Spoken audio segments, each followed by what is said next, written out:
Hello, please update all of us, no? For today's video, I will be having or I'll be creating a tutorial on this error when we're going to administer or conduct an examination using the Salbertech Learning Management System. No, some of the teachers reported to me that they are encountering errors. That error is that the client devices or the students cannot access or cannot browse the examinations from the Salbertech examination link now given from the also from the server of the Salbertech LMS. Okay, so there are a few things to consider that in this error. No, number one is um say okay, number one is um that error occurs when there is an application blocking on the connection between the client devices and the server. Okay, so that application is with the so-called firewall. So the solution here is to turn off the firewall, turn off the firewall, and then also of course very basic, no, aside from firewall, it should be connection between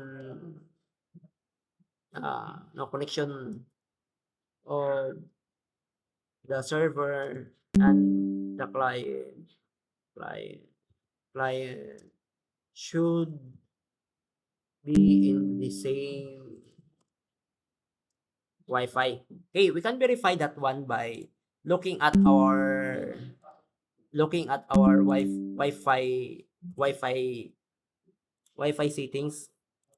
Okay, so sa akin andito yung Wi-Fi ko. So nakikita natin dapat na yung Wi-Fi natin ay na connected sa BNHS Comlab 5G. So dapat yung mga devices din ay connected din dapat sa BNH Comlab 5G. Okay?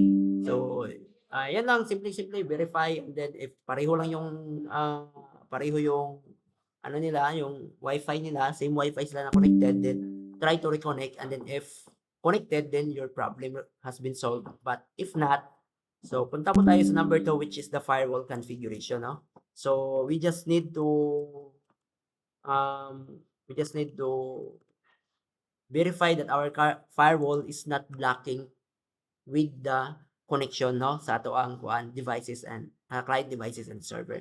So to do that, we just need to press window R or type here in the search box, check firewall status. You can see we have this one, check firewall status. We just need to open this one and then of course verify. Mine is, as you can see, naka-turn off for lahat ng firewall sa akin dito. This is only happening during the examination, no? So if ever na naka-turn on yan, then we need to click on this side, no? Turn Windows Defender Firewall on and off. Okay. By the way, this method only works if your computer systems only uses the Windows Defender Firewall, no? But for other firewall applications na gigamit, kung nagamit ang inyong laptop for other firewall applications, then dito po mo mag-turn off. So dili na ako na siya mahatag, di ako maapila ning tutorial. Okay? So we just select this turn off, I mean, and then just click on OK and close this one para ma-apply ang ma-apply ang changes ninyo, no? So after turning off your firewall, you can try to connect your client device again and access the examinations. If ever naka-access siya, then your problem has been resolved, no?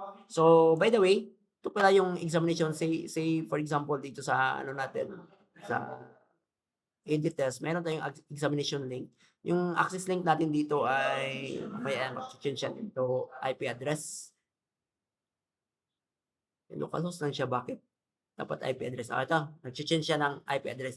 Dapat makikita natin yung access link natin starting with http://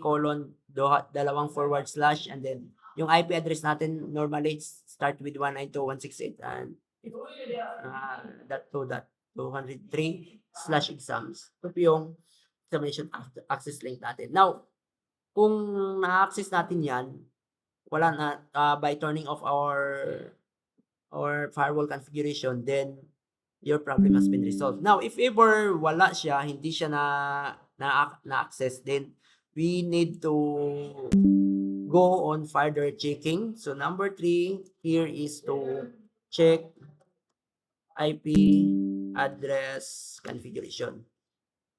Now, to perform this one, we need to type here CMD in the search box, CMD, and then click command prompt.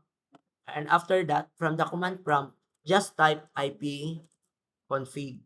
And then after typing IP config, hit enter, and then makikita po natin yung IP configuration niya. Tama yung nagiging IP address niya. So we try to open Silvertech Learning Management System, and if we try to compare the access link, as you can see, yung access link ko ay yung IP address ko ay andito, no, 192.168.2.203.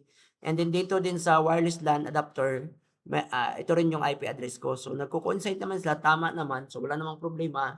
So okay yung access link natin, tama yung access link natin. Now, the next thing to do is this number 4, check the connectivity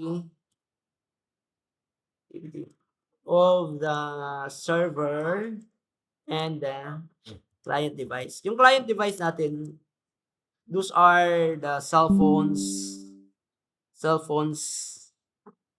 used by the students to browse the examinations. So those are client devices, no? Not just cell phones, also laptop or even a desktop can be a client devices. Now, to verify or to check the connectivity of the server and the client, we are going to issue a command from our command prompt here. We are going to type ping space, and then ta-type po natin yung IP address ng client. Now, how to check or how to get the IP address of the client. Now, ang gagawin po natin, yung cellphone natin dapat connected sa network kung saan naka-connect yung server natin. And after that, we need to get the IP address. So makukuha natin yung IP address yan. Paano? Meron ako nakita ditong tutorial, play ko na lang para mas ma-explain at mas makita natin. So play ko lang to. Through how to find your IP address on an Android phone. If you find this useful, then please consider subscribing and liking the video. This is useful to go and get. So to go and get started, you need to go and open up the settings on your device. So we can go and do that now. In settings, you need to scroll down right to the bottom and find the option About Phone and go and tap there. This will then go and give you some information. I'll just go and hide my number at the top here. But what you need to do is tap on Status Information. Near the top of Status Information, you'll go and see IP address, and there it is. You've now got it, and you can do what you need to with it. If you found this useful, then leave a like. Okay. Hindi pala pinapakita kung ano yung IP address. But anyway, yung IP address doon, makikita mo naman doon na meron kasing version 4 at saka version Work today. version 6. No? Yung gagamitin natin ay version 4. So as you can see, meron siyang, ganito yung format niya dapat, 192.168. Sa inyo kung ano yun, 0 ba or 1, and then kung ano yung dito sa, anong number yung dito sa pang-apat na digit. Okay? So, yun dapat makuha natin. See, for example, mine, dito sa cellphone ko, dapat connected yung, kunin ko muna yung IP address niya. Okay, IP address ko ay 192.168. Ito yung IP address. So, dito sa command prompt ko na to, tatype ko yung ping 192.168.2.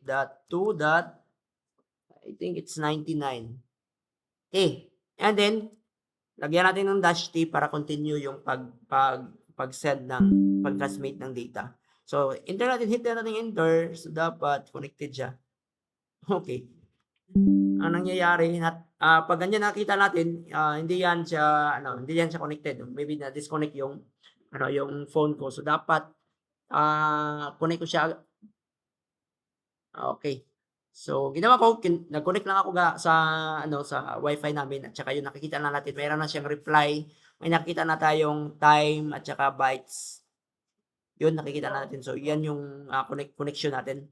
no? Pag destination host, ibig sabihin disconnected, hindi talaga yan sila hindi talaga ma-browse yan sa client. Pero pag ganito na, meron ng ganito, dapat connected na siya. Yan, wala na naman kasi nga mahina na yung signal dito sa cellphone. Yung signal ng wifi dito sa cellphone dito sa location ko. Medyo mahina na ng konti. Okay? So, yun. So, after that, kung ganyan na siya, meron na siyang signal, meron na siyang connectivity, okay na yan, close na natin to, and your examination can be browsed na dapat sa client devices. So, I hope you learned something.